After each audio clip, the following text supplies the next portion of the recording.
ظاہر ہے کہ جب آپ کسی چوک یا چوراہے میں کھڑے ہوتے ہیں تو آپ کے پاس 3-4 راستوں کی آپشن موجود رہتی ہے، اور کسی ایک شخص کے لیے نہیں، جتنے بھی لوگ چوک یا چوراہے میں کھڑے ہوتے ہیں ان سب کے پاس یکساں آپشنز موجود ہوتی ہیں کہ وہ جس سڑک کو، جس راستے کو چاہیں اختیار کر لیں۔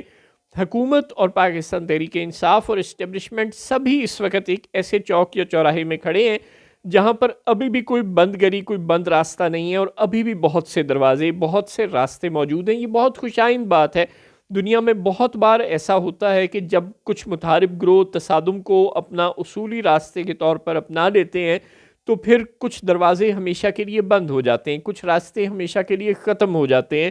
لیکن ابھی بھی پاکستان کی سیاست میں وہ وقت الحمدللہ نہیں آیا جب تمام راستے بند ہوئے ہوں۔ حکومت کے پاس اس وقت 2-3 راستے موجود ہیں۔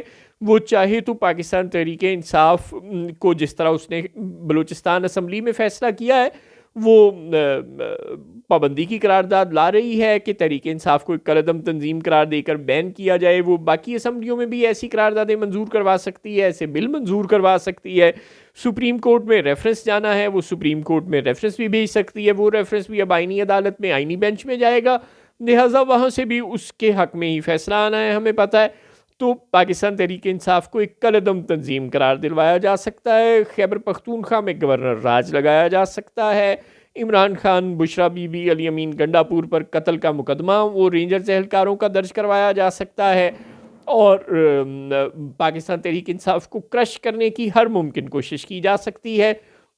رینجرز اہلکاروں کی شہادت پر جس طرح سے مطیع اللہ جان کو حقائق دکھانے پر گرفتار کیا گیا ہے اور اس کا جسمانی ریمانڈ انسداد دہشت گردی کی عدالت سے ایک 65 سال کے بوڑھے صحافی کا لیا گیا ہے، اور جس طرح اس سے قبل رینجرز اہلکاروں کی شہادت پر آرمی چیف اور وزیر اعظم نے مل کر ان کی نماز جنازہ میں شرکت کی تھی اور ان کی جسد خاکی کو کندھا دیا تھا، اس وقت سے ہی یہ بات ظاہر تھی کہ جو خبر مطیع اللہ جان دے رہے ہیں کہ وہ گاڑیاں پولیس اور رینجرز کی اپنی ہی تھیں جو ان اہلکاروں پر چڑھ گئیں، وہ خبر اب ہمیں کوئی نہیں دے گا۔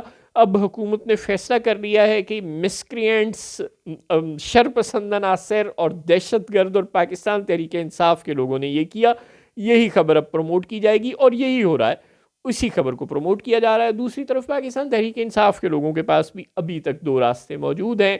پہلا راستہ یہ کہ وہ اسی طرح احتجاج کو، اسی طرح لڑائی کو، اسی طرح تصادم کو جاری رکھیں، اور دوسرا راستہ یہ کہ وہ عدالتوں میں اور پارلیمان میں جنگ لڑیں۔